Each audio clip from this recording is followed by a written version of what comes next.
Hello Jharkhand, welcome to LEG. आज के इस क्लास का टॉपिक है जनरल साइंस क्वेश्चन, जिसका यह पार्ट नंबर 51 रहेगा। और आपने थंबनेल में देखा होगा क्लास 10 के एनसीईआरटी के साइंस का क्वेश्चन अब आपको दिया जा रहा है, और जब यह कवर हो जाएगा तो क्लास 9 का क्वेश्चन देखा जाएगा एनसीईआरटी टेक्स्ट बुक का। आज की क्लास का क्वेश्चन है रासायनिक अभिक्रिया Fe2O3 + 2Al that gives 2Fe + Al2O3 किसका उदाहरण है? थर्मिक रिएक्शन का, एक्सोथर्मिक रिएक्शन का, डिस्प्लेसमेंट रिएक्शन का, या फिर ऑल ऑफ दीज का। यहाँ पे Fe के ब्रैकेट में एल लिखा हुआ है, यानी कि यह लिक्विड फॉर्म में है। अब तो कुछ हिंट मिल गया होगा, तो इस क्वेश्चन का आंसर जरूर कीजिएगा।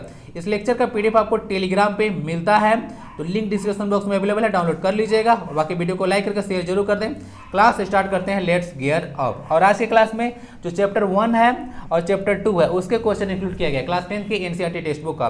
What is the assignment of potential equal to? Potential बोले, पोटेंशियल डिफरेंस बोले, वोल्टेज बोले, सबका आंसर सेम होगा। तो सबसे पहले तो वोल्टेज क्या होता है, या पोटेंशियल डिफरेंस, ये वर्क डन बाय चार्ज होता है। तो ये वोल्टेज का आपको डेफिनेशन बताया गया था कि work done in bringing unit positive charge from infinity to a point inside an electric field is called electric potential. तो इनफाइनाइट पे कोई अगर चार्ज है, उसको इलेक्ट्रिक फील्ड के अंदर लाने में जितना जो है से वर्क डन करना पड़ता है, उसी को पोटेंशियल बोला जाता है। तो वर्क डन का क्या होगा, जूल। अब इसका हो जाता है चार्ज का कूलम, तो ये इस तरह से बन जाता है जूल पर कूलम, और इसी को वोल्ट कहा जाता है। तो इसका सही आंसर जूल पर कूलम हो जाएगा। कोई डाउट नहीं होगा, यही होता है, ध्यान रखिएगा। जूल पर सेकंड किसका होगा, तो आपको बताया था कि power is equal to energy या फिर वर्क डन अपॉन टाइम होता है। तो यह पावर का यूनिट हो गया फर्स्ट, जूल पर सेकंड। ठीक है, चलिए इसको वाट भी बोल सकते हैं आप लोग, डब्लू। और कूलम पर सेकंड किसका होगा, तो कूलम पर सेकंड करंट का ऐसा यूनिट है, क्योंकि ये होता है क्यू अपॉन टी, ठीक ना, rate of flow of charge, यानी कि इसका हो गया कूलम और नीचे टाइम का सेकंड होता है, तो कूलम पर सेकंड बन गया, तो ये हो गया। बाकी ये जो न्यूटन पर कूलम है, आईएससी जिनका होगा वही समझ पाएंगे इसको, नहीं तो बाकी वो लोग देख लीजिएगा, पढ़े होंगे। ये होता है एक इलेक्ट्रिक फील्ड होता है, ये होता है फोर्स अपॉन चार्ज होता है ना। तो एफ अपॉन क्यू नोट होता है, तो इसका न्यूटन हो गया, चार्ज का कूलम होता है, तो कूलम होता है, तो ये इसका ऐसा यूनिट हो जाएगा न्यूटन पर कूलम। तो ये इलेक्ट्रिक फील्ड का ऐसा यूनिट है। और इलेक्ट्रिक फील्ड को छोड़कर बाकी तीनों के तीनों जैसे यहाँ स्केलर क्वांटिटी है, इलेक्ट्रिक फील्ड एक वेक्टर क्वांटिटी है। द रिएक्शन Fe2O3, जिसको फेरिक ऑक्साइड बोलते हैं, plus 2Al that gives 2Fe plus Al2O3 is an example. तो यहाँ पे समझिए ध्यान से, यहाँ पे आयरन ऑक्साइड, सॉरी जो फेरिक ऑक्साइड है, एल्यूमिनियम साथ रिएक्ट करता है, तो यहाँ पे जो आयरन आपको मिल रहा है वो लिक्विड फॉर्म में मिलता है, यानी कि आयरन पिघल जा रहा है ना। तो ये जो एग्जाम्पल होता है, क्लास 10 में आपको पढ़ाया गया था कि यह थर्मिक रिएक्शन का एग्जाम्पल होता है, ओके ना। तो यह थर्मिक रिएक्शन का एग्जाम्पल है। साथ ही साथ मैं बोला कि यह लिक्विड फॉर्म में मिला है, यानी कि हीट तो जो है से निकल रहा है। तो अगर हीट निकल रहा है तो यह एक्सोथर्मिक भी हो गया, तो दूसरा ऑप्शन में सही हो गया। अब तीसरा को चेक करते हैं कि क्या है, डिस्प्लेसमेंट रिएक्शन है। तो डिस्प्लेसमेंट रिएक्शन का डिफिनेशन क्या है कि the reaction in which a more reactive element displaces a less reactive element from its compound is called displacement reaction. तो यहाँ पे एल्यूमिनियम को आप लोग देखिए, aluminium is more reactive than iron. तो यहाँ से ज़्यादा रिएक्टिव आयरन होता है, तो सॉरी एल्यूमिनियम ज़्यादा रिएक्टिव है आयरन से, तो इसको जो है से हटा देता है इसे कंपाउंड से, यानी कि जो फेरिक ऑक्साइड है यहाँ से Fe को हटाया और यहाँ पे जाकर बैठ गया। यहाँ पे देख सकते हैं एल्यूमिनियम ऑक्साइड बना हुआ है, और आयरन को यह बाहर का रास्ता दिखा दिया है। तो this type of reaction is called displacement reaction, Hindi में इसको विस्थापन अभिक्रिया कहते हैं। तो सारा का सारा सही है। नेक्स्ट पॉइंट ये रहता है कि जो थर्मिक रिएक्शन होता है उसका यूज कहाँ पे करते हैं, तो जहाँ पे आयरन लिक्विड फॉर्म में आपको प्राप्त हो रहा है, Fe जो है फिरम लिक्विड फॉर्म प्राप्त हो रहा है। तो जैसे कि ट्रेन का पटरी है, वहाँ पे क्रेक आ गया, तो उसको जोड़ने के लिए यूज किया जाता है। बाकी अलग अलग मशीन्स देखिएगा तो वहाँ भी क्रेक पड़ जाता है, तो उसको जोड़ने के लिए यूज किया जाता है इस रिएक्शन का। तो थर्मिक रिएक्शन आई होप कि समझ चुके होंगे, तीनों के तीनों इसका आंसर सही होगा, ऑल ऑफ दिस इसका आंसर होगा। If the number of atoms of reactants and products of a chemical equation are not equal, then it is called। तो अगर बोला जा रहा है कि अभिक्रिया है कोई, या कोई इक्वेशन बोल दीजिए, उसके लेफ्ट हैंड साइड में और राइट हैंड साइड में अगर नंबर ऑफ एटम्स बराबर नहीं हो, तो उसको क्या कहते हैं, तो उसको हम लोग बोलते हैं अनबैलेंस्ड केमिकल इक्वेशन। और अनबैलेंस्ड केमिकल इक्वेशन को स्केलेटल जो है से केमिकल इक्वेशन भी बोला जाता है। हिंदी वालों, असंतुलित रासायनिक समीकरण इसको कहा जाता है। ठीक है, यहाँ पे देख लीजिएगा, ये तो बैलेंस लिया हूँ, यहाँ पे अगर 6 को हटा दिया जाए, यहाँ पे से हटा दिया जाए, यहाँ से हटा दिया जाए, तो यह एक अनबैलेंस्ड केमिकल इक्वेशन आ जाएगा। क्लास 10 में तो ये भी बोला गया है कि जो है केमिकल इक्वेशन को बैलेंस करना क्यों जरूरी है। तो बोला जाता है कि जो कंजर्वेशन ऑफ मास है उसके अकॉर्डिंग बोला जाता है कि जितना भी आप लोग रिएक्टेंट ले रहे हैं और प्रोडक्ट बन रहा है, तो कभी भी न तो मास का जो है से जनरेशन किया जा सकता है, न ही उसको खत्म किया जा सकता है, बस जो है उसका एक फॉर्म से दूसरे फॉर्म में ट्रांसफॉर्मेशन किया जा सकता है। उसी के चलते हमको ऐसे बैलेंस करना पड़ता है, क्योंकि अभिक्रिया में जितने हम लोग लिए हैं, सभी जितना भी रिएक्टेंट लिए हैं, मास उसका और प्रोडक्ट का मास दोनों सेम होना चाहिए, ठीक है, इसीलिए बैलेंस करना जरूरी होता है। आई होप ये चीज़ समझ गए होंगे। यहाँ पे ब्रेकडाउन ऑफ ग्लूकोज है, यहाँ पे देख सकते हैं। ओके, तो ये स्केलेटल केमिकल इक्वेशन कहा जाता है, और स्केलेटल केमिकल इक्वेशन जब इसको बैलेंस कर देंगे तो इसको बैलेंस्ड केमिकल इक्वेशन कहा जाता है, ध्यान रखिएगा। आइडियल गैस इक्वेशन तो पता होगा, ये होता है PV = nRT। रेडॉक्स रिएक्शन अभी आगे चर्चा करेंगे। Next, the fluid present inside the cell in which cell organelles are present is called. बोला जा रहा है कि एक ऐसा फ्लूइड जिसके अंदर सेल के अंदर एक ऐसा फ्लूइड जिसके अंदर जितने भी सेल ऑर्गेनेल्स होते हैं मौजूद होते हैं, उसको क्या बोला जाता है? Nuclear membrane, plasma membrane, cytoplasm या फिर गोल्जी बॉडीज। आइए इसको देख लेते हैं। तो यही आपको जो लिक्विड दिख रहा है सेल के अंदर, उसी को ना बोला जाता है साइटोप्लाज्म, ठीक है। तो यह साइटोप्लाज्म यहाँ पे लिखा हुआ है, जो कि एनिमल सेल और प्लांट सेल दोनों में पाया जाता है। उसी के अंदर देखिए जो है सेल ऑर्गेनेल्स रहते हैं। यानी कि सिंपल से एग्जांपल मैं आपको दूं तो जैसे आप लोग को खीर है, क्या है? खीर है, उसमें अंदर काजू बादाम आप लोग अलग चीज डाल देते हैं, तो उसी तरह से समझ लीजिएगा कि जो खीर है वह एक साइटोप्लाज्म है, और उसके अंदर जो आप लोग डाल के रखे हैं काजू है, बादाम है, किशमिश है, तो वह सब सेल ऑर्गेनेल्स के जैसा कार्य करता है, ठीक है। चलिए, तो आई होप कि इसको समझ गए होंगे कि ये इसका आंसर हो जाएगा साइटोप्लाज्म। बाकी न्यूक्लियर मेम्ब्रेन क्या होता है? तो सेल के अंदर जो है एक न्यूक्लियस होता है, ठीक है, और सबसे बड़ा जो ऑर्गेनेल देखिएगा सेल के अंदर होता है यही होता है। तो ये जो होता है इसके चारों तरफ एक मेम्ब्रेन होता है, जो न्यूक्लियस होता है उसके चारों तरफ मेम्ब्रेन होता है, झिल्ली होता है, जो कि कुछ पदार्थों को अंदर जान देता है और जो है कुछ पदार्थों को बाहर आने देता है, उसको न्यूक्लियर मेम्ब्रेन कहते हैं। तो ये पॉइंट क्लियर होगा। नेक्स्ट आता है प्लाज्मा मेम्ब्रेन। इसको सेल मेम्ब्रेन के नाम से भी जाना जाता है, और इसको सेमी परमिएबल मेम्ब्रेन बोला जाता है। ये वाला पार्ट आप लोग जो देख रहे हैं, सो इसको सेमी परमिएबल मेम्ब्रेन इसीलिए कहा जाता है कि कुछ पदार्थों को जो है ये अंदर जाने देता है और कुछ पदार्थों को जो है बाहर आने देता है। जैसे एक ऑक्सीजन को जाने देगा और कार्बन डाइऑक्साइड को बाहर आने देगा, लेकिन कार्बन डाइऑक्साइड को अंदर नहीं जाने देगा, ठीक ना। इसका बहुत सारा फंक्शन होता है कि जो बाहरी सराउंडिंग है उससे इसको अलग करता है सेल मेम्ब्रेन, इस सेल को, प्लस में दूसरा सेल से भी इसको अलग करके रखता है। तो कुछ कहानी होता है। गोल्जी बॉडीज का आविष्कार देखिएगा, सॉरी डिस्कवर बोलिए, तो कैमिलो गोल्जी के द्वारा किया गया था 1898 में। नेक्स्ट क्वेश्चन है, और एक क्वेश्चन आपके लिए रहेगा कि कौन कौन चीज एनिमल सेल में प्रेजेंट होता है और कौन कौन नहीं होता है, और प्लांट में कौन कौन प्रेजेंट होता है और उसमें नहीं होता है, ये सब आप लोग कॉन्डोक्स में चिपकाइए। When a single compound breaks into two or more substances on giving light, heat और electricity is known as। तो बोला जा रहा है कि किसी को आप लोग इलेक्ट्रिसिटी पास कर रहे हैं या लाइट दे रहे हैं या हीट दे रहे हैं, तो वह दो या दो से अधिक पदार्थों में टूट जाता है, तो उस तरह के रिएक्शन को क्या बोला जाता है? तो उसको डीकम्पोजिशन रिएक्शन कहा जाता है। आइए कुछ एग्जाम्पल के थ्रू इसको समझते हैं। हिंदी में इसको बोलते हैं डीकम्पोजिशन, विखंडन अभिक्रिया कहा जाता है ना। जैसे यहाँ पे देख लीजिए पोटेशियम क्लोराइड है, तो जब इसको गर्म किया जा रहा है, यहाँ पे लिखा हुआ नहीं है, पोटेशियम क्लोराइड को जब हीट किया जाएगा तो ये पोटेशियम क्लोराइड प्लस में ऑक्सीजन में यह टूट जाएगा। तो जब एक चीज को अगर रिएक्ट किया जाए, मतलब हीट किया जाता है, तो दो पदार्थ में टूट गया।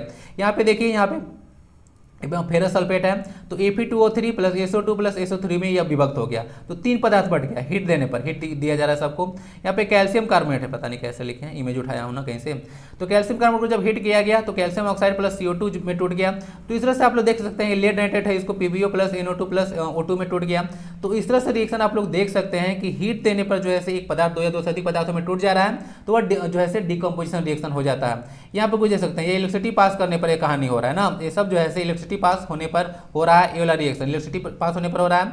और जो दो आप लोग देख रहे हैं, ये जो है ये लाइट को जब हम लोग पास करते हैं तब होता है, यानी कि इन प्रेजेंस ऑफ लाइट ये रिएक्शन होता है। Ag में देखिएगा 2Ag प्लस क्लोरीन गैस में विभक्त हो जाएगा, और AgBr very very important reaction 2Ag plus bromine हो जाएगा। और इसका यूज हम लोग ब्लैक एंड व्हाइट फोटोग्राफी में करते हैं ना, ध्यान रखिएगा, ब्लैक एंड व्हाइट फोटोग्राफी में करते हैं। और AgI का प्रयोग कहाँ होता है? तो ये आर्टिफिशियल रेन में किया जाता है।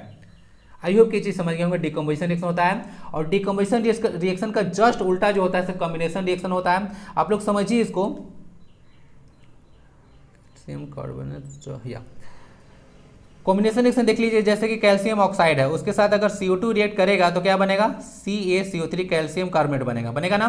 तो जस्ट उल्टा होता है डिकम्पोजिशन रिएक्शन का कॉम्बिनेशन रिएक्शन। तो ये कॉम्बिनेशन का एग्जांपल हो गया, ये डिकम्पोजिशन का एग्जांपल हो गया। तो इसीलिए इसको अपोजिट कहा जाता है कि इसमें एक पदार्थ जो है दो या दो से अधिक पदार्थ में टूटता है, और कॉम्बिनेशन में दो या दो से अधिक पदार्थ मिलकर जो है सिंगल सब्सटेंस का निर्माण करता है। ये डिफिनेशन है।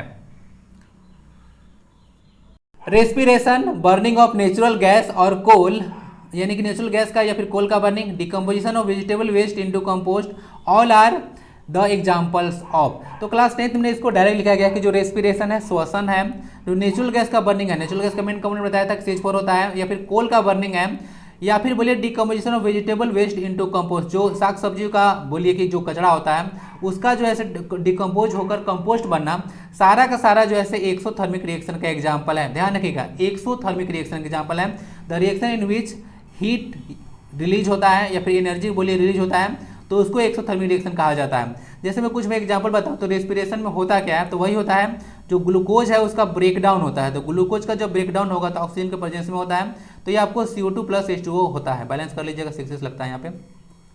तो ये क्या होता है, तो ये रेस्पिरेशन होता है, प्लस में जब ग्लूकोज लेते हैं तो हमको एनर्जी भी देता है, तो ये जैसे क्या हो गया, एक्सोथर्मिक हो गया। उसके बाद अगर नेचुरल गैस का अगर बताऊं कि नेचुरल गैस का जो रिएक्शन कैसे होगा, तो CH4 होता है नेचुरल गैस का मेन कंपोनेंट, तो क्या बन जाएगा CO2 + H2 होगा, और प्लस में हीट भी जनरेट होता है, ये हो गया। कोल का तो सिंपल कहानी है, कार्बन होता है, तो ये CO2 हो गया, प्लस में हीट भी निकलेगा, ठीक है ना। कोई चीज़ को आप लोग जलाते हैं, जैसे लकड़ी जलाइए तो हीट तो जनरेट होता है, तो कोयला भी जलाइएगा तो होगा, ठीक है। तो इस तरह समझ लीजिएगा, कोयला भी एक कार्बन ही है। तो सारा का सारा जो है एक एक्सोथर्मिक रिएक्शन का एग्जाम्पल हो गया। बाकी दुनिया में जितना भी आप लोग एंडोथर्मिक रिएक्शन देखे हैं वह सब जो है आप लोग जितना भी आप लोग डिकम्पोजिशन रिएक्शन अभी बताया लास्ट कुछ क्वेश्चन में, तो वहाँ पे जितना भी डिकम्पोजिशन रिएक्शन होगा उसको आप लोग एंडोथर्मिक में डाल सकते हैं, क्योंकि यह एनर्जी को रिलीज जैसे एब्जॉर्ब कर लेता है। क्या कर लेता है, एनर्जी को जो है एब्जॉर्ब कर लेता है या फिर हीट को एब्जॉर्ब कर लेता है। फॉर एग्जाम्पल अभी एक रिएक्शन बताया था कैल्शियम कार्बोनेट का ब्रेकडाउन, तो हीट देने के बाद हुआ था। पॉइंट इंपॉर्टेंट यहाँ पे रहेगा कि हीट देने के बाद हो रहा है, यानी कि हीट को एब्जॉर्ब कर रहा है तब रिएक्शन हो रहा है, ठीक है। तो CO + CO2 हो गया। तो इस तरह से आप लोग बोल सकते हैं कि यह एक एंडोथर्मिक रिएक्शन एग्जाम्पल है, इसमें हीट जो है एब्जॉर्ब हो जा रहा है। तो दोनों समझ लीजिएगा, यहाँ पे हीट एब्जॉर्ब होता है, यहाँ पे हीट रिलीज होता है। न्यूट्रलाइजेशन रिएक्शन क्या होता है आगे है या फिर यहीं डिस्कस करना होगा। देखिए यहाँ पे लिखा हुआ ब्रेकडाउन ऑफ ग्लूकोज, तो ग्लूकोज ऑक्सीजन था, कार्बन डाइऑक्साइड प्लस वाटर में यह कन्वर्ट हो जाता है, प्लस एनर्जी हम लोग को देता है। नहीं होगा तो फिर डिस्कस कर दूंगा डबल डिस्प्लेसमेंट रिएक्शन और न्यूट्रलाइजेशन रिएक्शन को। Choose the correct statement regarding the given equation. यहाँ पे देख लीजिएगा Fe3O4 है, उसके बाद 4H2 है, 3Fe + 4H2 यहाँ पे बना हुआ है। तो ये जो ध्यान से देखिएगा इसको, यहाँ पे फर्स्ट ऑप्शन है ferrous oxide gets reduce to Fe and thus it is oxidizing agent. Ferrous oxide बोल रहा है कि यह जो है Fe में रिड्यूस हो गया है, इसीलिए जैसे ऑक्सीडाइजिंग एजेंट है। H2 gets reduce to H2, H2 जो है H2 में रिड्यूस हो गया है, ये बोला जा रहा है। दस it is an reducing agent, तो रिड्यूस हो गया इसलिए रिड्यूसिंग एजेंट है। बोथ Fe3O4 और H2 गेट्स रिड्यूस, दोनों जो है रिड्यूस हो रहा है। कौन सा इसमें स्टेटमेंट आपको सही लग रहा है? तो एक्चुअली में जो डेफिनेशन दिया गया था कि the substance which get reduce is called oxidizing agent, और जो है ऑक्सीडाइज होता है उसको रिड्यूसिंग एजेंट बोलते हैं। तो यहाँ पे देखिए Fe3O4 से ऑक्सीजन का जो है हट रहा है, तो रिमूवल ऑफ ऑक्सीजन क्या होता है, तो रिमूवल ऑफ ऑक्सीजन जो होता है ऐसे रिडक्शन होता है, ठीक है, ठीक है ना। तो क्या होता है, रिडक्शन होता है। और H2O को देखिए यहाँ पे H2O बन गया है, यहाँ पे ऑक्सीजन ऐड हो रहा है, तो ऑक्सीजन का एडिशन को ऑक्सीडेशन कहा जाता है। तो इसका लिए ना पहला ही ऑप्शन सही होगा, ferric oxide gets reduce. Ferric oxide reduce क्यों हो रहा है, क्योंकि यहाँ से ऑक्सीजन हट रहा है, तो या तो ऑक्सीजन हटेगा या तो हाइड्रोजन जुड़ेगा, दोनों केस में जो है रिडक्शन होता है। तो यह रिड्यूस हो रहा है Fe में, और 10 इट इज ऑक्सीडाइजिंग एजेंट। तो ध्यान रखिएगा, जो ऑक्सीडाइजिंग एजेंट और रिड्यूसिंग एजेंट का डेफिनेशन दिया जाता है उसी तरह दिया जाता है, the substance which gets reduce, ठीक है, जिसका रिडक्शन होता है वह जैसे ऑक्सीडाइजिंग एजेंट होता है, और जिसका ऑक्सीडेशन होता है समझ लीजिएगा कि वो रिड्यूसिंग एजेंट है। जैसे कि यहाँ पे जो हाइड्रोजन है एक तरह रिड्यूसिंग एजेंट से काम करेगा, क्योंकि यह जो है ऑक्सीडाइज हो रहा है। आंसर ए इसका सही होगा। और दोनों इधर देख लीजिएगा, ये सब रेडॉक्स रिएक्शन के एग्जाम्पल है। एक ऐसा रिएक्शन जिसमें ऑक्सीडेशन और रिडक्शन दोनों साथ साथ होता है, उसको बोला जाता है रेडॉक्स रिएक्शन। नेक्स्ट है व्हिच न्यूट्रलाइजेशन रिएक्शन, अब लग रहा है कि नहीं आएगा। यहाँ पे न्यूट्रलाइजेशन रिएक्शन डिस्कस करना चाहूँगा ना। जैसे कि मान लेते कोई अगर एसिड है और कोई बेस है, तो यहाँ पे बेस ले लिया पहले, और एसिड है, जब रिएक्ट करता है तो साल्ट एंड वाटर बनता है, तो यहाँ पे NaCl बनेगा प्लस H2O बनेगा। तो इसको जो है बोला जाता है कि न्यूट्रलाइजेशन रिएक्शन है। साल्ट क्या है, एक न्यूट्रल सब्सटेंस है, ओके। तो जब when acids and which of the following is not correctly matched about the color of coating formed during the corrosion on metallic surfaces, संक्षारण की प्रक्रिया के दौरान धातु के सतह पर बने परत के रंग के बारे में कौन सही नहीं है। संक्षारण क्या होता है, तो संक्षारण जो जनरल आप लोग डेफिनेशन दिया गया होगा, बोला जाता है कि एयर और मॉइस्चर के संपर्क में, एयर और मॉइस्चर यानी कि वाटर बोलिए, उसके संपर्क में अगर कोई मेटल आता है तो उसका जो अपर लेयर होता है वह धीरे धीरे डिप्लीट होने लगता है और बर्बाद हो जाता है वह मेटल। तो इसी प्रक्रिया को बोला जाता है कि यह संक्षारण है। आयरन में जो संक्षारण होता है या कोरोजन होता है आयरन में, उसका स्पेशल नाम दिया गया है रस्टिंग, यानी कि corrosion in iron is called rusting. ये पॉइंट को आप लोग ध्यान रख सकते हैं। आइए क्वेश्चन पे, तो सिल्वर पे बोला गया कि ब्लैक कोटिंग हो जाता है, कॉपर पे ग्रीन हो जाता है, आयरन पे रेडिश ब्राउन हो जाता है और प्लेटिनम पे रेड हो जाता है। सही आंसर इसका डी है। प्लेटिनम क्या है? प्लेटिनम जो है से हमारे देखिएगा नेचर में सबसे कम जो है से अभिक्रियाशील धातु है, यानी कि लेस्ट रिएक्टिव मेटल है। तो ये जो ओरिजिनल अगर प्लेटिनम है, प्योर प्लेटिनम है, तो इसमें किसी प्रकार का जंग वंग नहीं लगता है भैया। तो जंग नहीं लगता है तो इसका कलर भी चेंज नहीं होगा, तो इसीलिए इनअप्रोप्रिएट हो गया, यानी कि डी इसका आंसर होगा। बाकी ध्यान सुनिएगा, सिल्वर में देखिएगा तो सिल्वर जो है से अपने ऊपर हाइड्रोजन सल्फाइड के साथ रिएक्ट करता है और सिल्वर सल्फाइड का लेयर बना लेता है जो कि ब्लैक कलर का होता है। कॉपर देखिएगा तो ग्रीन हो जाता है। कॉपर के बर्तन को रख दीजिएगा बरसात में तो वह ग्रीन कलर का हो जाता है, क्योंकि इस पर जो है बेसिक कॉपर कार्बोनेट का जो है परत जम जाता है। CuCO3 का हॉल 2 और प्लस में CuOH का हॉल 2, ये होता है बेसिक कॉपर कार्बोनेट जो कि ग्रीन कलर का होता है, ध्यान रखिएगा। कॉपर सल्फेट जो है ब्लू कलर का होता है, कंफ्यूज मत कीजिएगा। कॉपर सल्फेट जो होता है ब्लू कलर का होता है, इसका मतलब ये नहीं है कि कॉपर में जो जंग लगेगा वो ब्लू कलर का होगा, वो जैसे ग्रीन कलर का होता है। और आयरन तो रस्टिंग पता होगा, यहाँ पे आयरन लेते हैं हम लोग, आयरन जब ऑक्सीजन से रिएक्ट कर लेता है तब ये बनता है। उसके बाद H2O या अपने हिसाब से वाटर लेता है तो Fe2O3 और एक से H2O बनता है, ठीक है। तो ये जो है से हाइड्रेटेड आयरन ऑक्साइड बोला, हाइड्रेटेड आयरन 2 ऑक्साइड बोला जाता है और ये रेडिश ब्राउन कलर का होता है, ठीक है, ध्यान रखिएगा। आंसर इसका डी है, डिटेल में समझा दिया कोरोजन को। What is the colour of barium sulphate? तो बेरियम सल्फेट का कलर क्या होता है? चलिए यहीं पर डबल डिस्प्लेसमेंट रिएक्शन को डिस्कस कर देता हूँ। क्लास 10th में एक रिएक्शन आपको बताया क्या होगा, barium sulphate plus barium chloride plus sodium sulphate.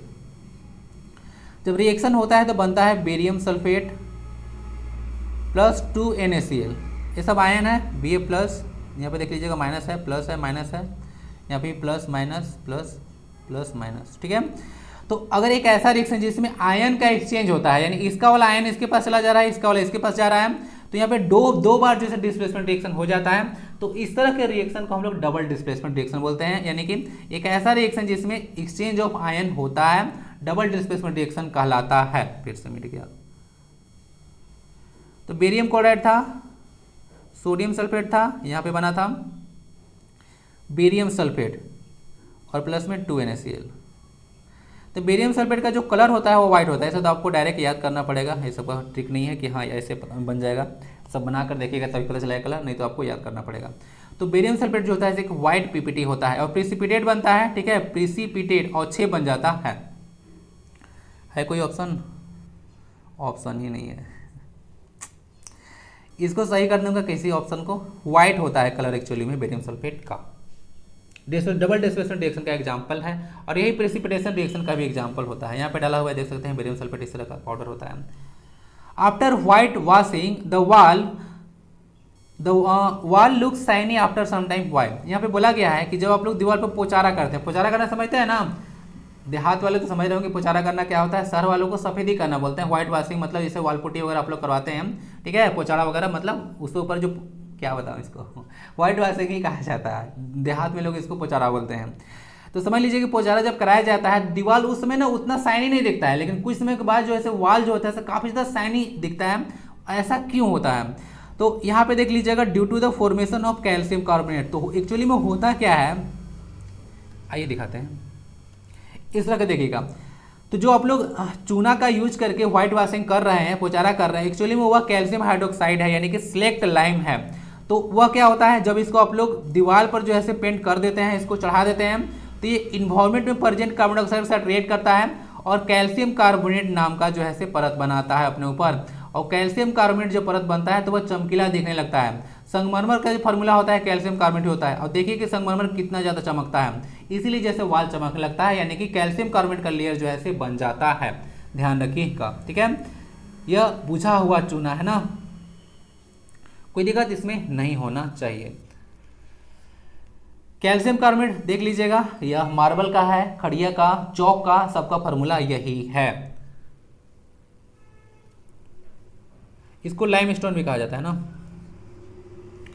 Next है galvanisation is the process of protecting metal against. तो गैल्वेनाइजेशन एक प्रोसेस है मेटल को किसके अगेंस्ट जो है प्रोटेक्ट करने का, हीट, लाइट, कोरोजन या फिर बैक्टीरिया। आंसर इसका सी हो जाएगा, कोरोजन।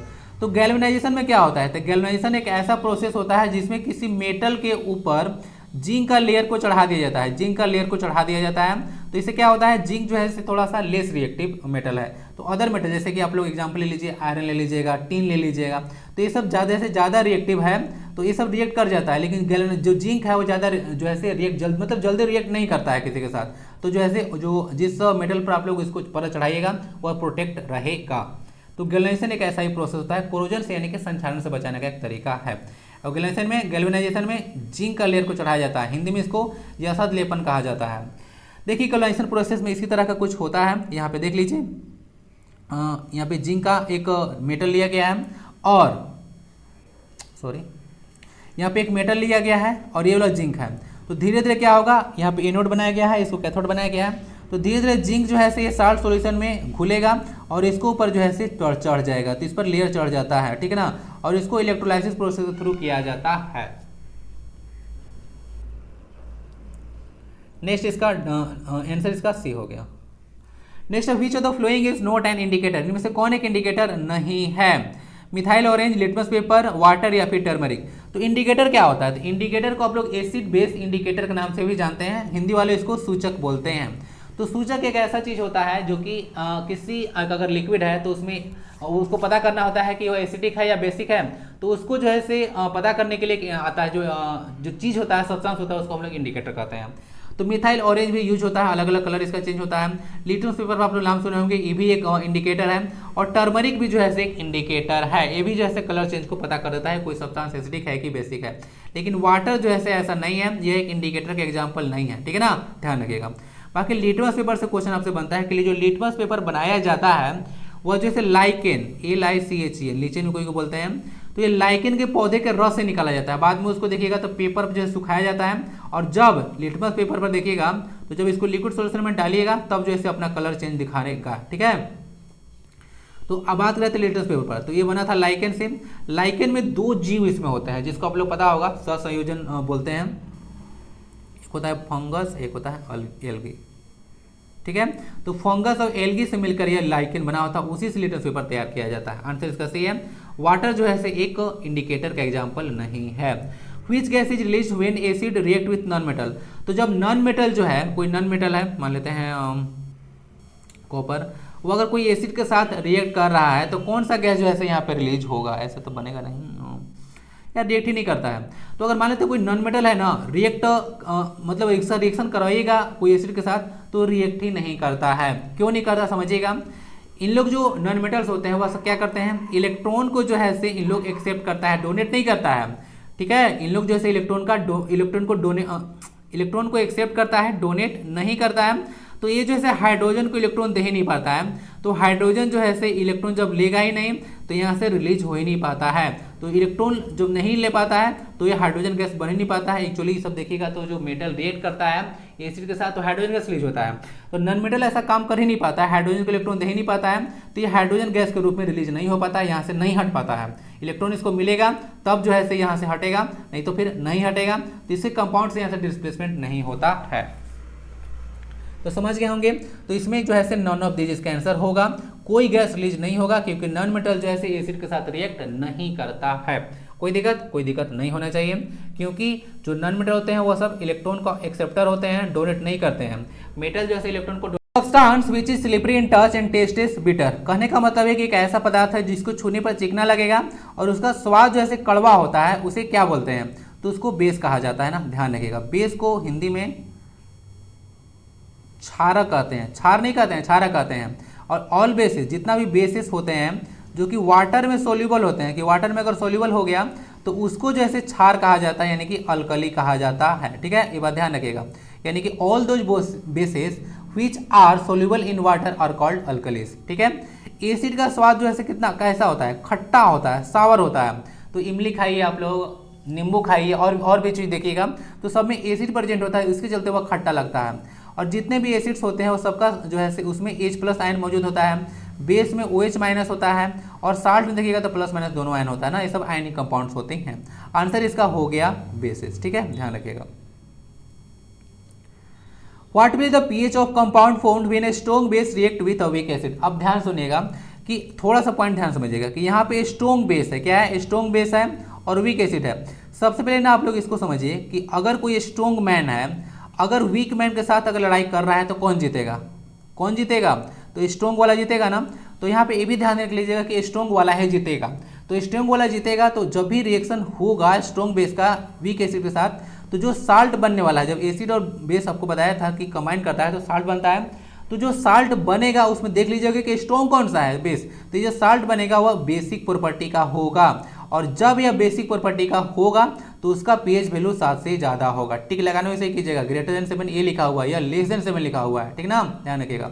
तो आंसर इसका भी होगा। कोई दिक्कत समझने में, समझिएगा कि अगर स्ट्रॉन्ग मैन जैसे वीक मैन से लड़ाई करेगा तो स्ट्रॉन्ग मैन जीतेगा। तो साल्ट बना तो क्या बना, साल्ट जो बना वह स्ट्रॉन्ग वाला बना, यानी कि स्ट्रॉन्ग बेस का बना, और बेस का जो है से पीएच वैल्यू 7 से ज़्यादा होता है। तो इसका भी पीएच वैल्यू जो साल्ट बनेगा उसका 7 से ज़्यादा ही होगा, ठीक है, ध्यान रखिएगा।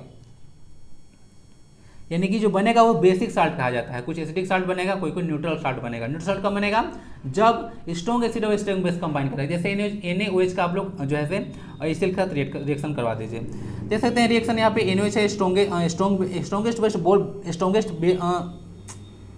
स्ट्रॉन्गेस्ट बेस इसको बोल सकते हैं हम 14 होता है इसका पीएच वैल्यू। आपको पता होगा कि पीएच स्केल होता है उसका रेंज 0 से 14 तक होता है, और इसका तो पीएच वैल्यू एक्चुअली में दिया हुआ नहीं था तो मुझे भी पता नहीं है। हो सकता है कि मान लेते हैं 6 या 7 हो, ठीक है, 6 7 तो मत बोलिए, 6 बोलिए या फिर 6.5 बोलिए, इस तरह से कुछ बोलिए।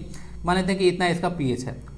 I don't have any idea about this. 6.5 तो दूध का होता है लगभग।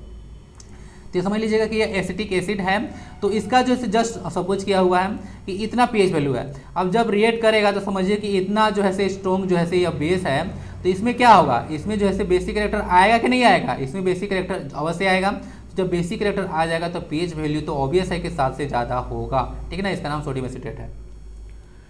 नेक्स्ट क्वेश्चन, पीएच स्केल का जैसे बताया था 0 से 14 तक होता है रेंज। ए सोरेनसन के द्वारा इसका आविष्कार किया गया था पीएच स्केल का, वही है एक तरह का जो है एसिड बेस का प्रेजेंस को पता करता है। पीछे तो फ्लोइंग पीएच वैल्यू नोट कर। अच्छा बताना है आपको कि किसका पीएच मान सही नहीं है। लेमन का 2.2 बोला गया है, मिल्क ऑफ मैग्नीशिया का 14 बोला गया है, ह्यूमन ब्लड का 7.4 है और गैस्ट्रिक जूस का 1.2 है।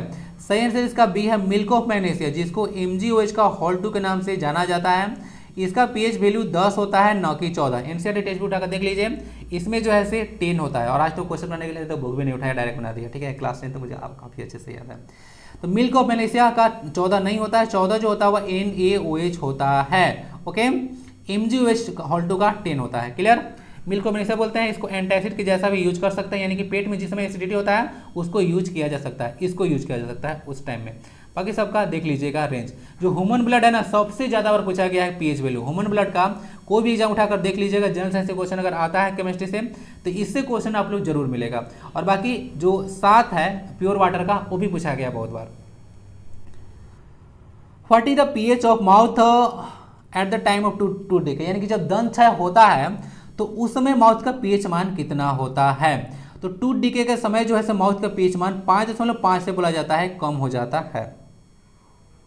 यहाँ पे ऑप्शन यहाँ पे ना गलत डाल दिया गया है, इसको सही करना पड़ेगा, इसको ना लेस देन करना पड़ेगा। पीएच अगर इधर रहेगा तो इसको लेस देन का साइन देना पड़ेगा 5.5, ठीक ना।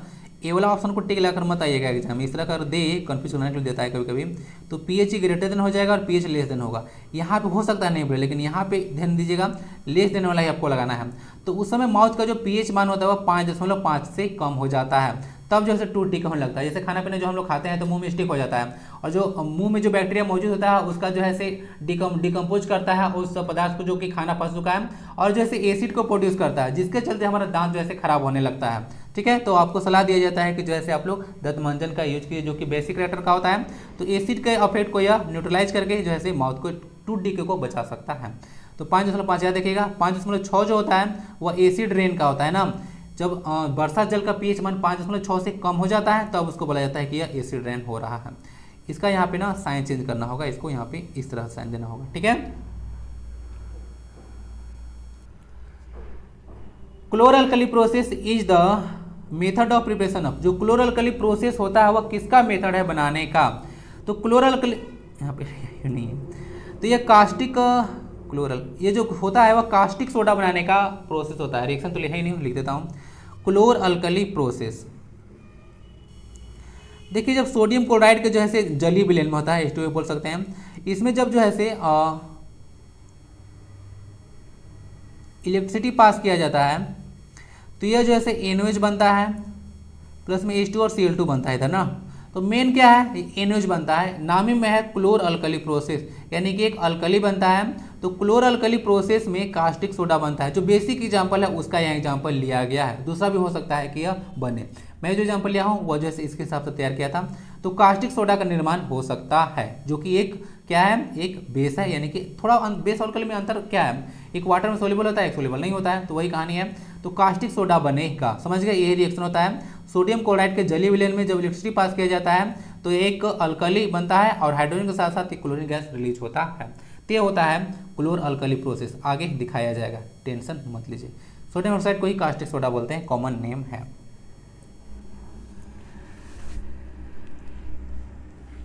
Acids in water form hydronium ion, choose it's formula. बोला जाता है कि जो एसिड होता है वो जब पानी के साथ रिएक्ट करता है तो क्या होता है, हाइड्रोनियम आयन बनता है। तो वाटर में इसका बिहेवियर देखिए एसिड का किस तरह से होता है। सबसे पहले पॉइंट जो कि यहाँ पे लिखा हुआ नहीं हुआ मैं वो बताना चाहूँगा।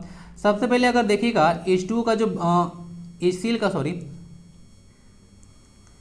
HCl का यह प्लस माइनस है, तो इसमें अगर वाटर में इसके देखिएगा तो ब्रेकडाउन होता है H प्लस और Cl माइनस में, यानी कि वाटर में जाने के बाद जो एसिड है वो H प्लस और Cl माइनस विभक्त हो जाता है। और आगे कहानी क्या होता है कि अगेन वाटर के साथ ये जो H प्लस आयन मिलता है तब जाकर वह हाइड्रोनियम आयन यानी कि H3O प्लस बनाता है। तो H3O प्लस होता है हाइड्रोनियम आयन का फॉर्मूला, ठीक है। तो H3O प्लस लगा लीजिए, पूरा चीज आपको समझा दिया, ठीक है। नेक्स्ट है आज क्लास का लास्ट क्वेश्चन होगा। In chloralkali process chlorine gas is collected at, यानी क्लोरीन गैस कहाँ पे प्राप्त होता है। तो यहाँ पे देख लीजिए, जैसे कि बताया था आपको कि हाइड्रोजन रिलीज होता है, क्लोरीन रिलीज होता है और एक बेस ही बनता है क्लोर अल्कली प्रोसेस में। तो जो यहाँ पे देख सकते हैं कि जो क्लोरीन है वह एनोड पे प्राप्त होता है और ये जो हाइड्रोजन है वह कैथोड पे प्राप्त होता है, ठीक है। ये चीज ध्यान रखिएगा, तो क्या देखिएगा, ये एनोड इसका आंसर हो जाएगा।